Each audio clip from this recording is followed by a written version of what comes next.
starting. Okay, so sorry if I'm weird for the first couple minutes because now I'm going to be thinking about how I'm being recorded, but I'll get into the flow. So esse means to be in Latin. It is the act of being. It's a verb. Esse is a verb. So esse is like each being, because it exists, is in Aquinas' mind performing the act of being. It's like doing something. Like everything that's existing is quite literally, we just don't think about it like that, but when we say, so you can predicate that something's existing in the sense of like, oh, it is true that that thing exists. But also what he thinks we're saying in some way is that that thing is literally performing an action of being. Hence it is to be. And so the essence is the form, which is its actuality, of course. So esse, in essence, have kind of the form-matter relationship because matter is potentiality. Matter is potentiality. So when an essence receives esse, basically what's happening is this essence had the potential to exist, and now it receives existence. So they have this sort of form, basically form and matter, potentiality, actuality, esse, and existence all have the same kind of relationship with one another. They're all potency to act. Yeah.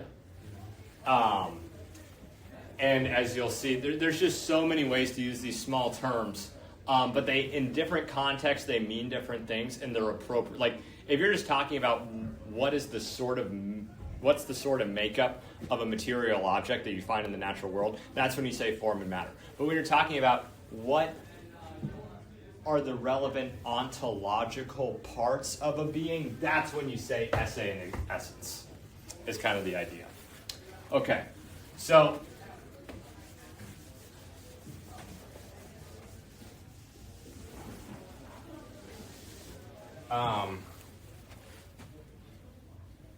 they're composed of esse and essence. And so because a being is composed of esse and essence, it's a composite being, so we need to analyze that which is more complex, right, to get to a knowledge of that's what's simple. So if we want to get knowledge, so the idea is if we want to get knowledge of what an essence is or means, well, we got to start with what's more knowable to us, which is a being, which is a composition of esse and essence. So let us talk about a being.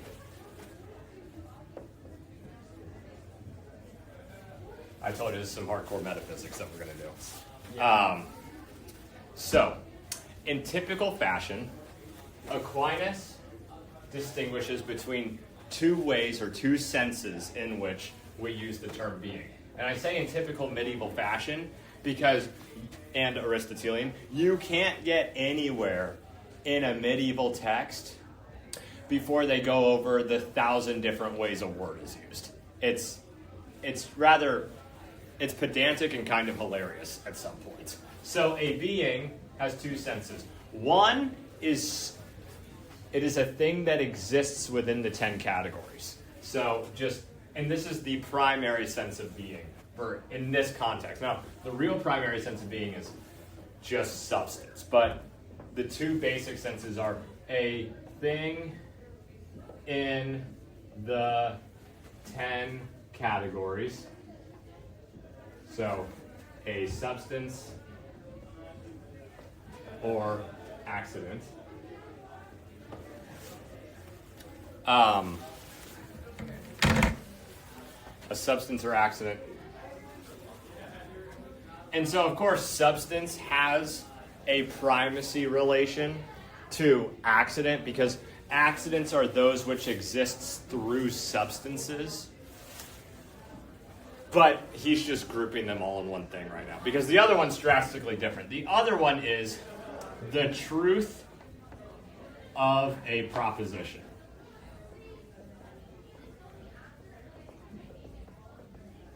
Now, what does that mean? Well,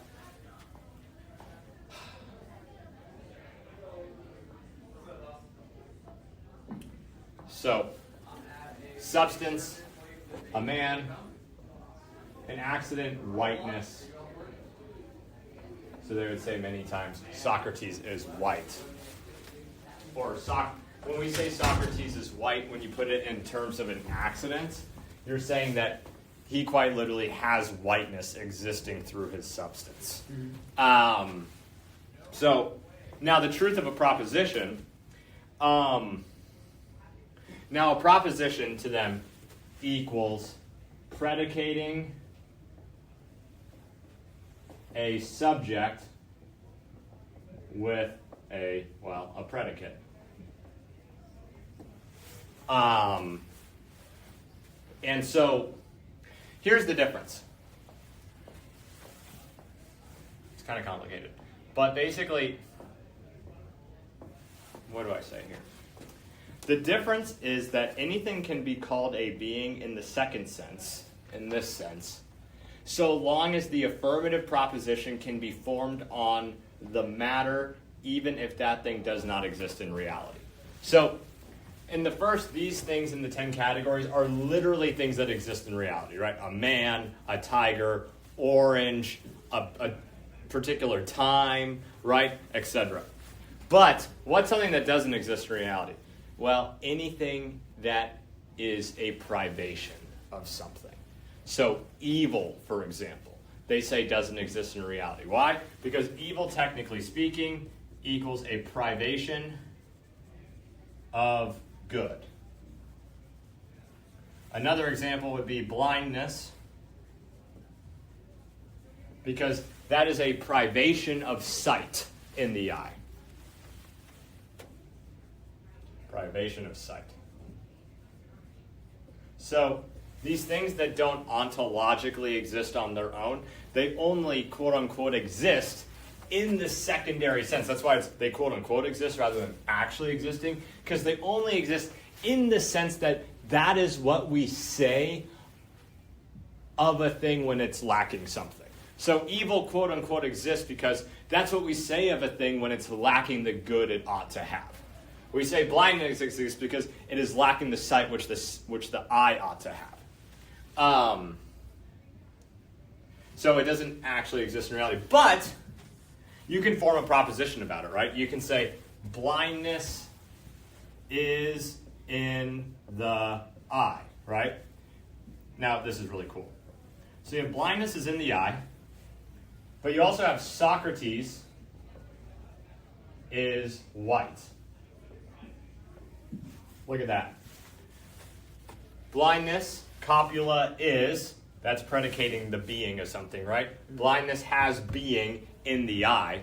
And then Socrates, we're predicating being with is. Socrates is or has the being, or whiteness has being in Socrates. These are the same thing. They're the same form. Like there's literally no difference in the logical structure of these two propositions. But look at the subject. Blindness doesn't actually exist. But Socrates does actually exist. But because these have the logical structure of a subject that's receiving a real predication, that's why it's being in the second sense, because both blindness and Socrates have the same kind of being, basically, in an affirmative proposition. Yeah. So the beingness still holds only in the second sense, but blindness doesn't hold in the first sense because it's not in the 10 categories, because it only has beingness, right? Also, one last thing in this regard is that you can also tell, and I don't know if this is exhaustively true for things which are in the second sense, but you know if it's in the second sense also, is if you can form a negation. Like if this word is actually the negation of something, meaning there is not sight in the eye. Blindness can be like translated to there is not sight. In other words, so this is the negation sign. You're saying that's not the case. This means not the case. It's not the case. There is sight. So anytime the subject can be translated into something where it's a negation, you know it's in the second sense because it doesn't actually exist. Mm-hmm. So that's pretty cool. Yeah. Okay. So.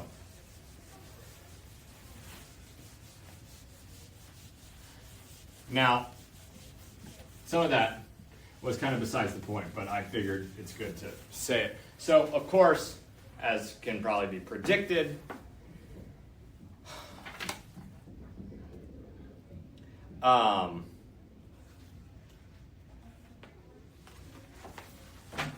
essence is derived, of course, from the first sense, from those things which are in the 10 categories, those things which have positive ontological import to reality. Ontological import basically means that it exists. It's actually there. So it has significance to the existence of the world. Hence, positive meaning to posit, it's there. There is something that exists in the world, is a translation of saying has ontological import. Yes. So now we have the two senses of being. So an essence is derived from the first sense, that is something in the 10 categories. Now, this gets also complicated. This whole thing is a lot. But Aquinas says here, in I think paragraph 3, that an essence is derived from the first sense, and that a being is that which signifies the essence of a thing. A being is that which signifies the essence of a thing. Now, what does that mean? Well, you have to know what signify means. Signify turns out to be a jargon term. This is a very important logical term for the medievals. To signify basically means to call to mind something you understand. So the word dog signifies what you imagine a dog to be. Mm-hmm. So a being signifies, it kind of basically means to bring to mind. A being is that which brings to mind an essence of something. So let's use that in an example. So if a being signifies an essence, when we say the name of remember, a being means a particular being, not a being. This is ens, right? Ens, a being, not being itself, a being. So when you say the name of a being, like a tiger,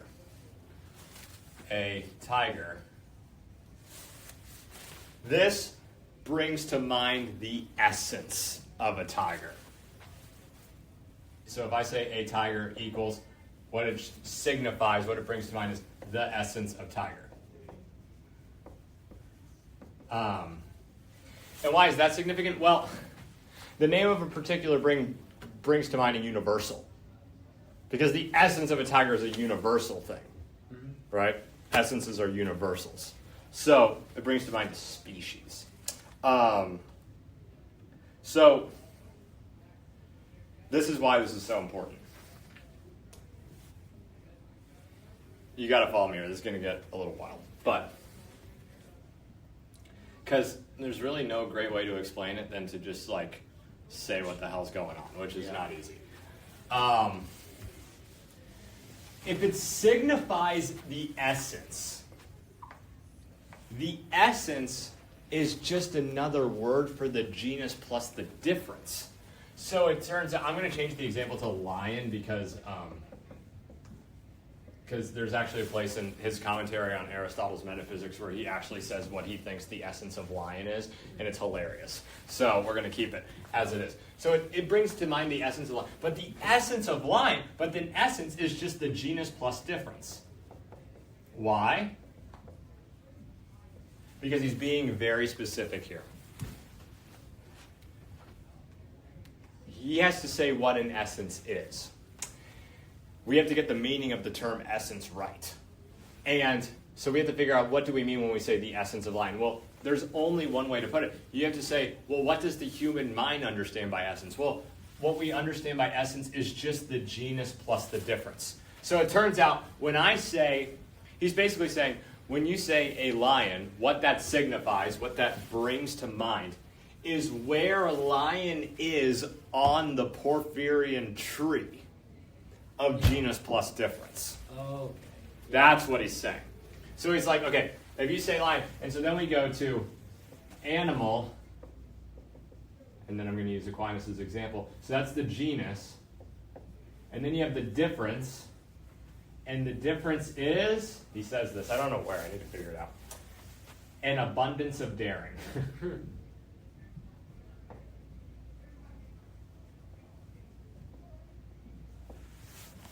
So, when you say a lion, it signifies the genus plus the difference of that animal which has an abundance of daring in its soul. That's what he thinks is going on. What a being signifies. A being signifies the essence, which is actually the genus plus the difference of a thing. So if you say a man, then it signifies man, the universal man, therefore the essence of man, which is rational animal. Yeah, okay. So it brings to mind rational animal. And this is true, I mean, without all that, he's giving a philosophical account of what naturally happens, right? If someone says, a man, you go, oh, that thing which is a rational animal. Now, you might not have those terms, but you can feel it in your soul. Yeah. Right? So, now, on this note, essence has also became quiddity, Latin, which quid means what. Quiddity would therefore be the whatness of a thing. Now, it also means nature, the nature of a thing. It also means the form / formal cause of a thing. It also means whatness, but we just have quiddity for that. And what's so funny with what I just said, all these things turn out to mean the genus plus difference.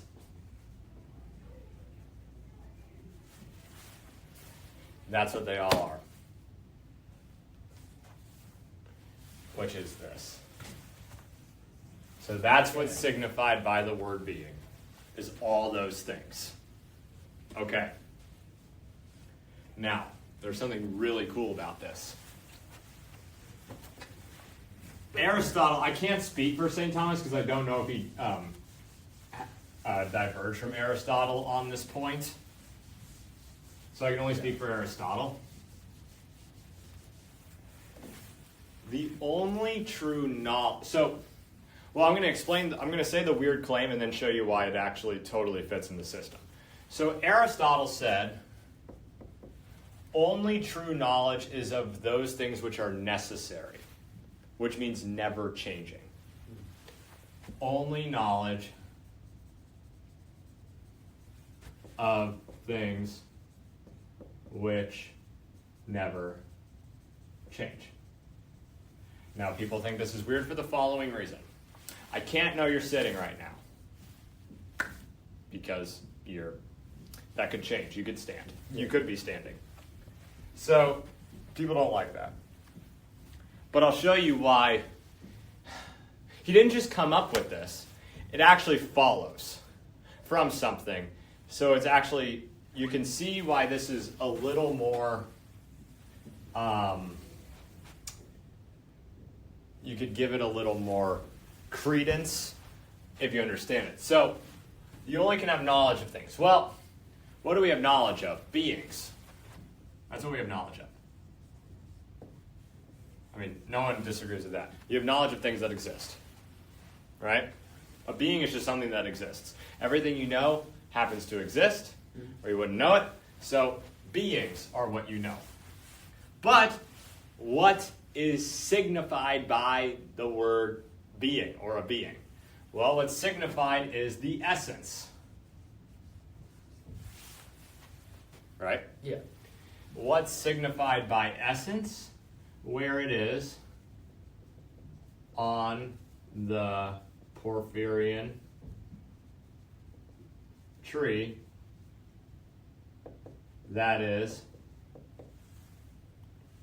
its genus plus difference slash form. Now, do forms change? Yes. No, they don't. They don't? Forms are what they are forever. Oh, because, yeah, that makes sense. I guess I'm kind of thinking of an incorrect sort of like way of putting it, I guess. Like, I don't know.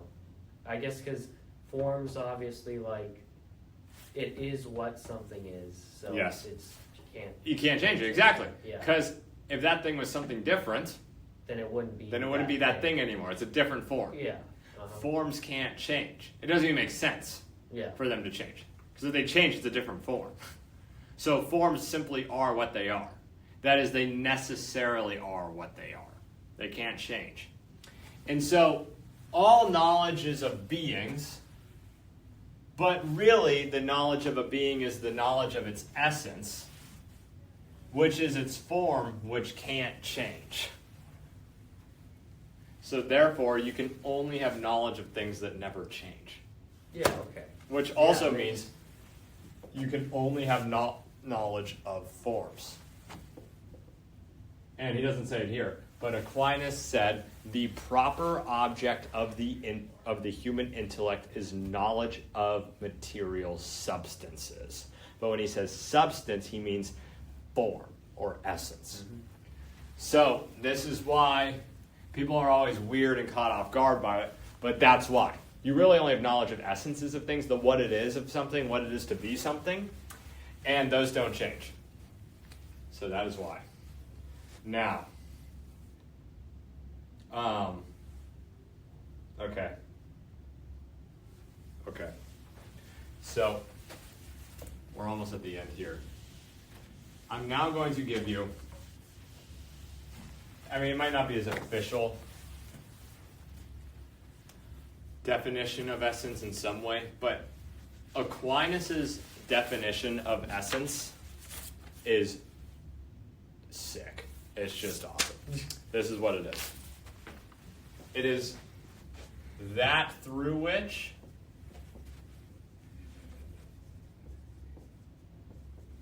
and in which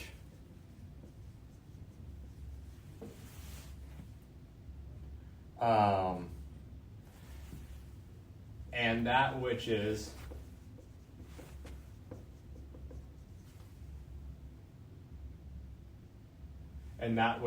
has being. That is his definition of essence. That through which and in which and that which is has being. It's pretty complicated. Yeah, it's a lot. Yes. So we'll be able to get more into this, but basically the idea is essences receive essay. So you can imagine one way to think about what an essence is or form, because these are all very abstract terms, it's what basically the idea of something is. So think about it, like there's an idea of unicorn. And when we say idea, we mean like it on the species chart. So you can actually, even though unicorns don't exist, you could be like horse. You could say like mythical horse. And then its difference. Horn. Has horn, and now you have unicorn. Mm-hmm. So it does have an essence. It's a mythical horse with a horn. Yeah. If that comes into being, so let's say it has non-being, and it comes into being, we're talking about like temporally, kind of. Now it's kind of weird because time doesn't really start for something until it has existence, but it goes from non-being to being. The difference here, what makes this arrow is receiving essay. So this thing basically, unicorn. So this thing basically has to exist in some sense before it has real being. Because being for a unicorn, since it's a material substance, means it's going to have matter combining with its form. So there is the essence already of unicorn, because if the essence didn't exist, it can't just pop into being, right? You need to have the idea of what it is first. So in other words, an essence is kind of basically like they're already in the mind of God for eternity. That's kind of what is going on there. Like, that's basically what's going on. It's like he had an idea of what a human was for all of time. And then at one point in creation, he gave that idea essay, the act of being. Yeah. And that's why it's that through which. The essay is the thing through which, the essence is the thing through which something receives essay. Like, you could almost literally imagine, like, this is like an idea in the mind of God. And then it just shoots essay into it. And then it pops out a unicorn. Like, that's kind of what's going on visually. I mean, of course, it's all metaphorical because you can't conceive of these sort of things, creation. Yeah. But yeah, it's just like an idea, and then God goes boom, and then receives essay. So it's that, you can see how visually I'm kind of giving homage to that through which. Yeah, it makes sense. Literally, it's through that thing that it comes into being. In which as well, the essay in some way kind of has or contains its essay. And then that which is, well, that if it is, it has being. That one's a little trickier. Maybe I don't quite understand that one. But, so there you go. That through which and in which and that which is has being. Okay.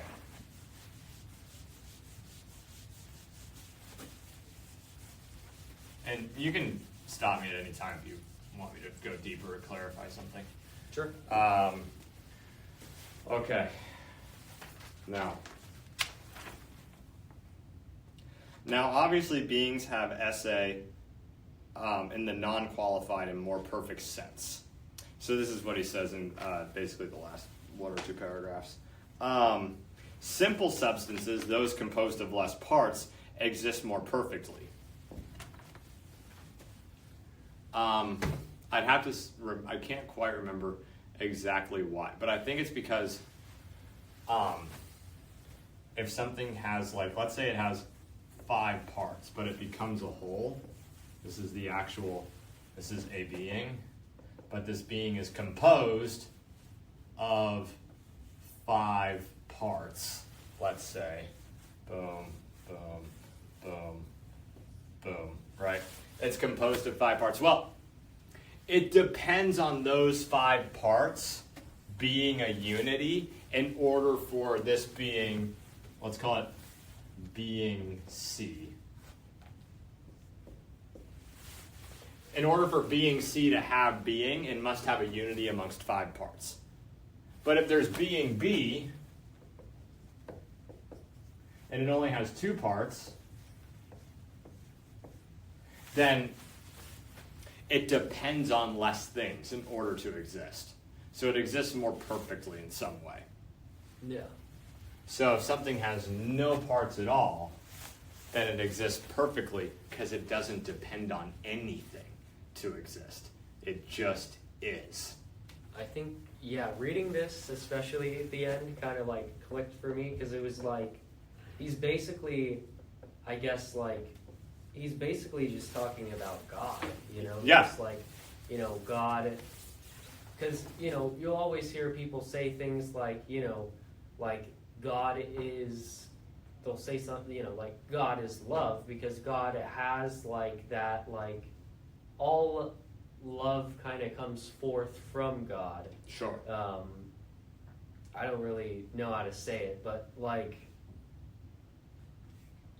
like being like, I guess, I don't know. I feel like a better way to say it is like God is truth, because I guess in here they say like, but it is present in simple substances more truly and perfectly because they also have being more perfectly. I don't know. I guess just like it clicks for me that simpler things, you know, would be more like, I don't know. Perfect? Yeah. Yeah. It would be more perfect. Yeah, I mean, yeah, it does click. The harder part is saying why that's the case exactly. Yeah. Right? You know, one of the great objects of philosophy is to justify our intuitions. Because intuitions really do come from God. They really are the thing. Now, not all intuitions come from God, but this, like the mind has this beautiful power of, and intuition is not syllogistic reasoning, like being like, okay, it's 3:12 right now on a Tuesday, therefore St. James is in session. Like that's not intuition. Mm-hmm. Intuition is like simple things must be existing more perfectly than more complex things. Now you also have to be a moderate maniac to have an intuition kind of like that. Because it's just weird. Most people will never have that thought in their life. Yeah. But you get the point, right? That doesn't come from nowhere, and it seems true. So what you do is philosophically, you go and work it out, and you try your best. Yeah. And if it really doesn't work, then it was a false intuition, right? I guess if it's technically false, it kind of doesn't come from God. But I'm also kind of talking about like that act of the mind where an idea hits you kind of out of nowhere is at least an operation of the intellect, which therefore was crafted by God in that he crafted our intellect to work in a particular way, giving it the special power of intuition. Mm-hmm. But that doesn't mean all intuitions come from God. It means that we're fallen creatures, so we have disordered, untrue intuitions at times. The fallen nature thing becomes will save your ass in philosophy sometimes. And not even in a bad way. It's not even like ad hoc, but sometimes like the thing which is kind of missing is that it's like, well, why does intuition be perfect all the time? It's created by God, blah, blah, blah, and it's true. And it's like, oh, you're fallen. That's why it sees false things as true sometimes, basically. Okay, so more composite, essence is in both, but it is present in simple substances more truly and perfectly because they have being more perfectly. Simple substances are also the cause of those that are composite. Why is that? Well, really simple. If this is composite, let's say it's made of this thing, but this is made of two things. So this is a being. This is being C. Let's call this being C star. Right? It's one of the beings which being C is made up of. It's composed of two things. Well, now this also could be composed of two beings which are composed of two things. But at some point, if you go down the line, the things which things are composed of are going to have to be completely simple things. Because it wouldn't make sense, because these would have to, if they're composed of two things, you'd have to go down. But you can't have an infinite regress because there's not infinite objects like that. Or infinite, there's not, that's probably the best, because it's not exactly a quantitative problem. It's more like there's not an infinite amount of complex objects descending downward. At some point, there's simple things which rely on nothing but themselves to exist. And then it turns out, of course, there's actually just one simple thing which all things rely on to exist, which is God. Yeah. Yeah. That's how it works. Okay. And that's actually probably why he says, at least this true primary simple substance, which is God. Yes. Now, it says it in the footnote, strictly speaking, God is not a substance in the sense that substance is something which has being, but God is not a something. He's not an object exactly, right? He is esse itself. He is the sheer act of to be itself. So he's not a thing which has the act of being. He is the act of being. Mm-hmm. But it's not an object which has it, because that puts limits on him. God is utterly unpredicable.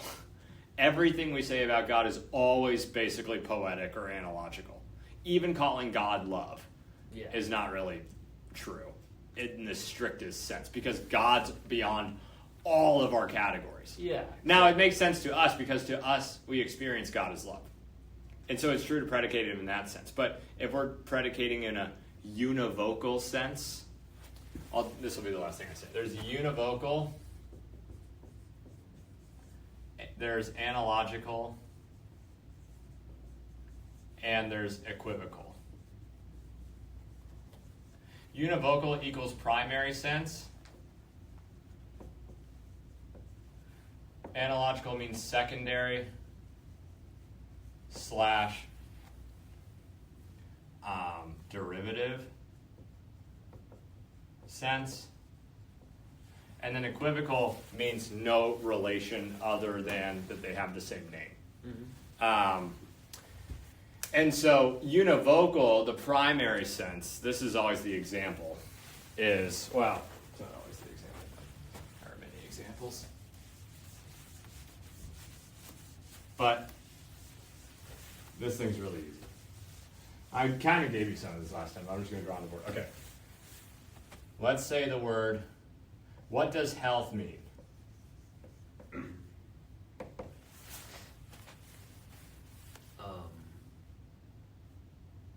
Like how something is, like, that is pretty tough. How something Yeah, is. I know. One way to do it is the proper functioning of the bodily organs. Yeah, okay. So it's a teleological term. Something is healthy if it's ordered towards its end correctly. Mm-hmm. It is the final cause, it's the end or the purpose of the heart to beat. So you have a healthy heart if it's beating well. If it's not beating well, then it's not healthy because it's not performing its final cause right. Now, that is literally what health means. It only and entirely in this sense pertains to the proper functioning of the bodily organs. Now, here's the problem. Spinach is healthy. Well, is that true or false? Well, false in the primary sense. It's because it doesn't have organs. Right. That's exactly right. Well, it's kind of, it's when it's alive, but you get the point. Yeah. But spinach is healthy is actually true, of course. Spinach is, in fact, healthy. But what do we mean by healthy? Well, when we're talking about spinach is healthy, the body is healthy. Well, of course, that means human body is healthy. These have two different meanings. The word healthy there. Mm-hmm. Yeah. The body is healthy is the univocal sense, the primary sense. Right? Yeah. The secondary sense, it's a derivative.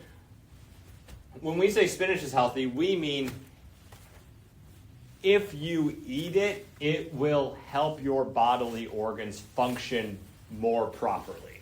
Mm-hmm. Right? But it itself isn't healthy, so it's actually analogical, or it's almost poetic when we call it healthy.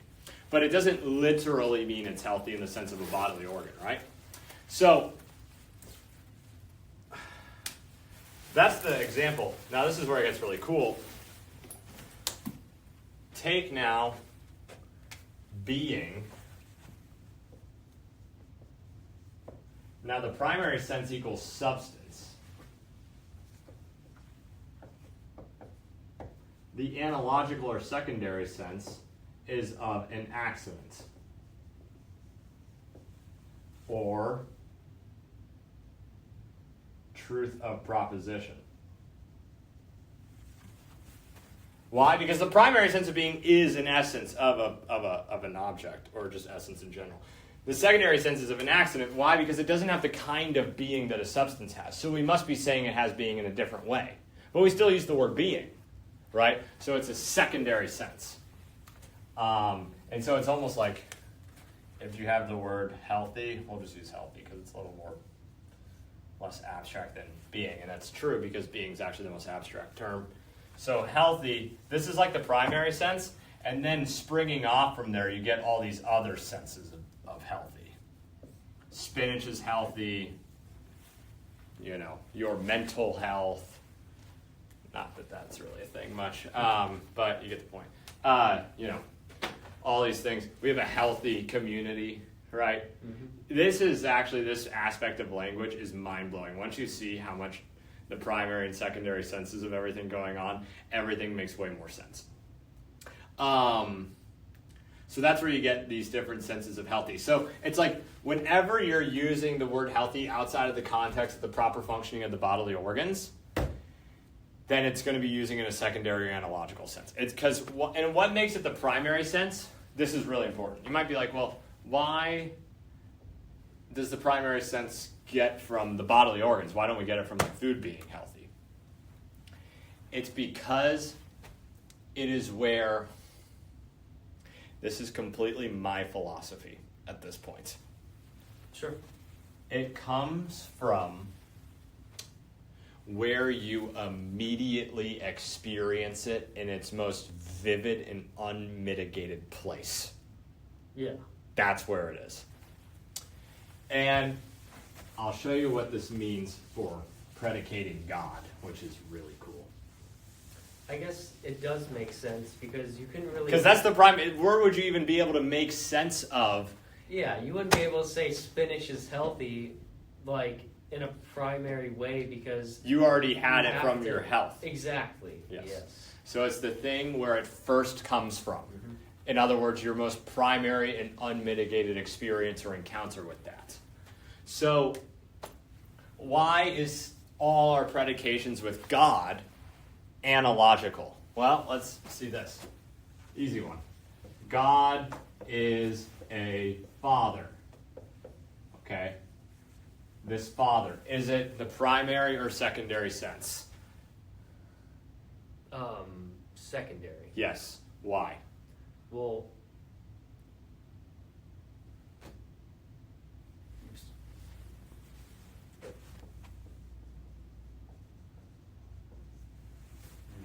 why is predicating father of God, why is that predication of father the secondary sense of the term? Because it's not like... That's difficult. Yeah. It's hard to explain. I can think it, but I can't say it out loud. It's incredibly difficult. Remember, where do you learn the meaning of the term father from?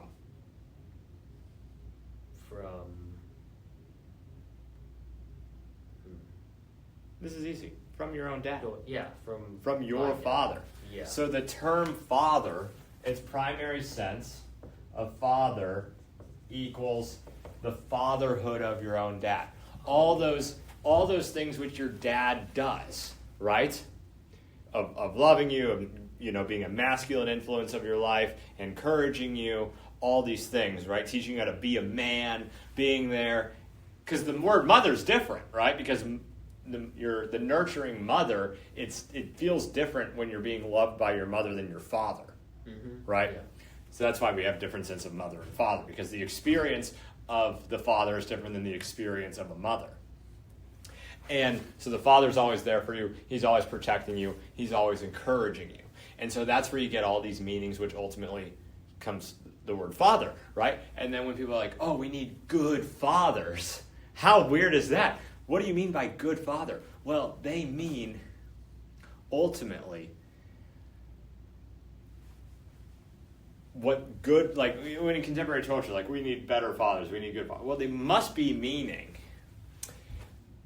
we need males to provide the experience to children of what it is to be a good father.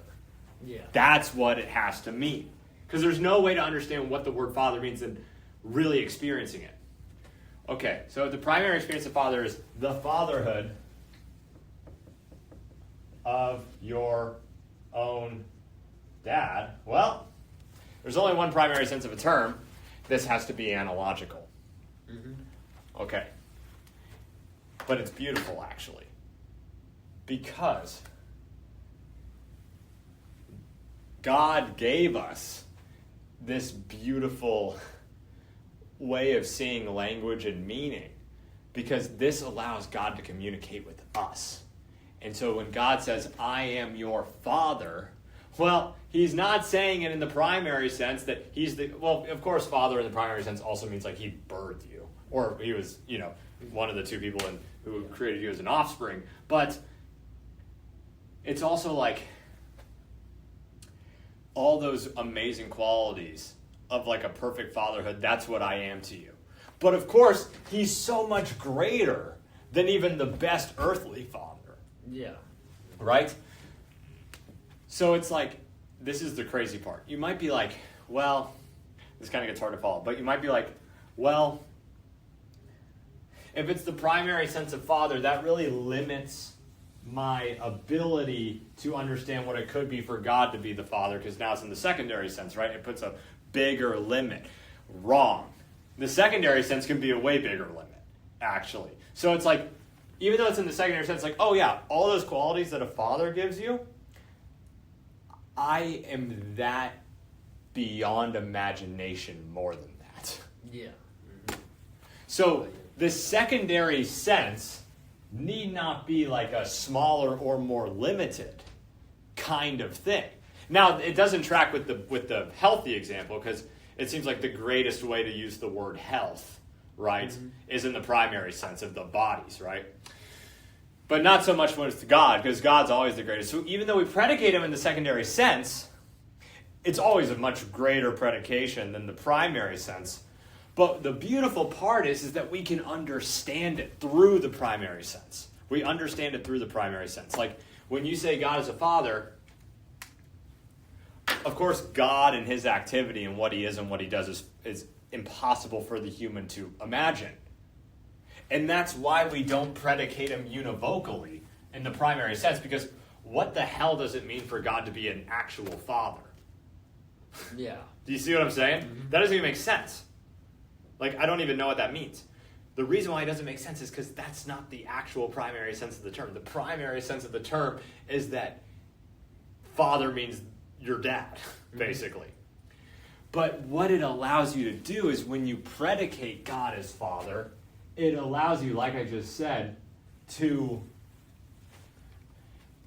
take all the best qualities of a good father and make them all infinitely good and perfect. Yeah. Which is amazing. And so this tracks with everything. What's our primary sense of love? It's basically some philia and some eros. And some, I guess it's kind of all three of them. Love's a mishmash one. But you take all the greatest parts of love, times it by a billion, right? And that's what you have of God. But God is still, in the univocal sense, in the primary sense, of course it doesn't make sense to call God love in the primary sense, because it's like, well,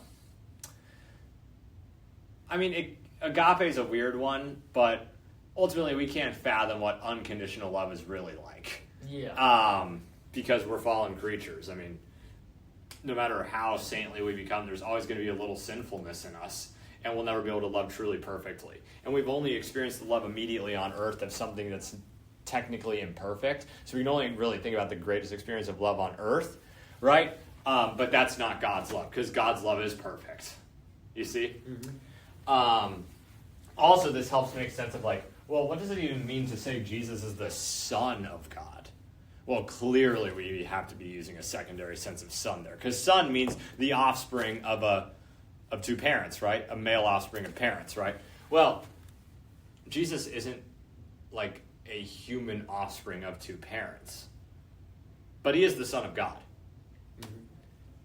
What does that mean? Well, I don't know in the univocal sense, but one way we need to know, even in the analogical sense, it means like, oh, well, he is God, and we ought to love him and worship him. So, we'll get more into analogical versus univocal. Super interesting stuff. But because the essences of these substances are to a greater degree hidden from us, that is, the simpler the substance, the more it's hidden from us, what its essence is. We must start with the essence of composite substances so that the learning process will begin appropriately with what is easier. And so, chapter 2, quite poetically, is essence as found in composite substance. So we're just going on the journey, right? Yeah. So we kind of got a definition of being, of an ens, and we used that to get to essence, and now we got to figure out what essence means, and the way we're going to do that is from seeing essence in something that's more knowable to us, which is a composite substance, because an essence in a simple substance is going to be less knowable to us because there's less parts to work with. Mm-hmm. So we got to start with that thing which is more complex, which has an essence, so that we can then go from what's more knowable to us to what's more knowable in itself, which is what an essence is for a simple substance. So we will pick up with examining the essence as found in composite substance. Your dad's looking for you. Oh, thank you.